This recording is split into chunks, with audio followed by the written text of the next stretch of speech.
அன்னை தகவல் சேனலில் இன்றைக்கி என்ன பார்க்க போகிறோம் அப்படின்னா, பஞ்சாப்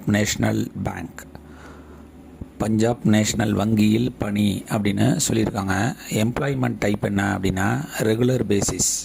மொத்தம் எத்தனை போஸ்டிங் கால்ஃபர் பண்ணியிருக்காங்க அப்படின்னா 750 லோக்கல் பேங்க் ஆஃபீஸர் அப்படிங்கிற கேட்டகரியில் கால்ஃபர் பண்ணியிருக்காங்க. தமிழ்நாட்டில் 85 வேக்கன்சி அப்படின்னு சொல்லியிருக்காங்க. பிளேஸ் ஆஃப் போஸ்டிங் எங்கே போடுவாங்க அப்படின்னா ஆல் ஓவர் இந்தியா அப்படின்னு சொல்லியிருக்காங்க. எஜுகேஷ்னல் குவாலிஃபிகேஷன் என்ன எதிர்பார்க்குறாங்கன்னா bachelor degree any UG degree முடித்தவங்க இதுக்கு விண்ணப்பிக்கலாம் அப்படின்னு சொல்லியிருக்காங்க.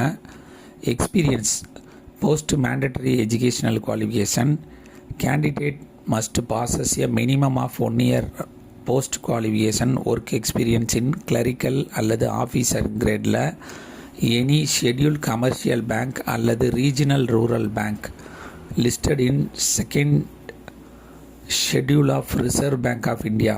எங்கேயாவது ஒரு பேங்க் செக்டாரில் 1 இயர் ஒர்க் பண்ணவங்க இதுக்கு விண்ணப்பிக்கலாம் அப்படின்னு சொல்லியிருக்காங்க. வயது வரம்பு என்ன கொடுத்துருக்காங்க அப்படின்னா 1/7/2025 அன்னைக்கு 20லேருந்து 30 வயசு இருக்கிறவங்க இதுக்கு விண்ணப்பிக்கலாம் அப்படின்னு சொல்லியிருக்காங்க. ஏஜ் ரிலாக்ஸேஷன் யார் யாருக்கெல்லாம் கொடுத்துருக்காங்க அப்படின்னா எஸ்சி எஸ்டி கேண்டிடேட்டாக இருந்தாங்க அப்படின்னா அவங்களுக்கு 5 இயர்ஸ் ஏஜ் ரிலாக்ஸேஷன் கொடுக்குறாங்க.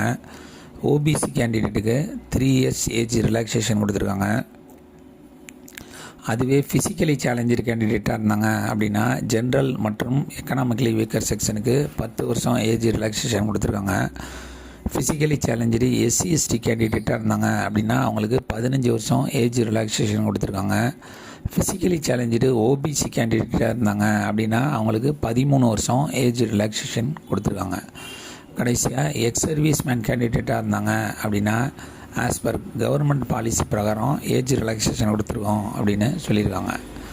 சேலரி எவ்வளோ அப்படின்னா பர் மந்த் 48,480லேருந்து 85,920 வரலும் கொடுக்குறோம் அப்படின்னு சொல்லியிருக்காங்க.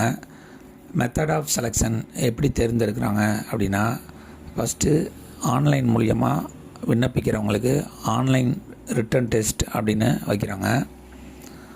அதுக்கு அடுத்தது local language proficiency test LLPT and personal interview மூலயமா வேலைக்கு ஆட்களை தேர்ந்தெடுப்போம் அப்படின்னு சொல்லியிருக்காங்க. எக்ஸாமினேஷன் சென்டர் இன் தமிழ்நாட்டில் எங்கெங்கெல்லாம் எக்ஸாம் கண்டக்ட் பண்ணுறாங்க அப்படின்னா சென்னை, கோயம்புத்தூர், திருச்சி, மதுரை, சேலம், நாகர்கோயில் அல்லது கன்னியாகுமரி, விருதுநகர். இந்த எக்ஸாமுக்கு ஆன்லைன் மூலியமாக மட்டும்தான் விண்ணப்பிக்க முடியும். ஆன்லைன் மூலியமாக விண்ணப்பிக்கிறப்ப எக்ஸாமினேஷன் ஃபீஸ் என்ன சொல்கிறாங்க அப்படின்னா SC ST ex serviceman physically challenger கேண்டிடேட்டாக இருந்தாங்க அப்படின்னா ஆன்லைன் எக்ஸாமினேஷன் ஃபீஸுங்கிறது 59 ரூபா. இதுவே அதர் கேண்டிடேட்டாக இருந்தாங்க அப்படின்னா அவங்களுக்கு 1180 ரூபா அப்படின்னு சொல்லியிருக்காங்க. டேட் ஆஃப் எக்ஸாமினேஷன் எப்போ நடக்க வாய்ப்பு இருக்குது அப்படின்னா டிசம்பர் 2025 அல்லது ஜனவரி 2026 நடக்கும் அப்படின்னு சொல்லியிருக்காங்க. விண்ணப்பிக்க கடைசி நாள் 23/11/2025. டிஸ்கிரிப்ஷனில் லிங்க் கொடுத்துருக்கேன். விண்ணப்பித்து வெற்றி பெற்று பணியில் சேர்க. நன்றி, வணக்கம்.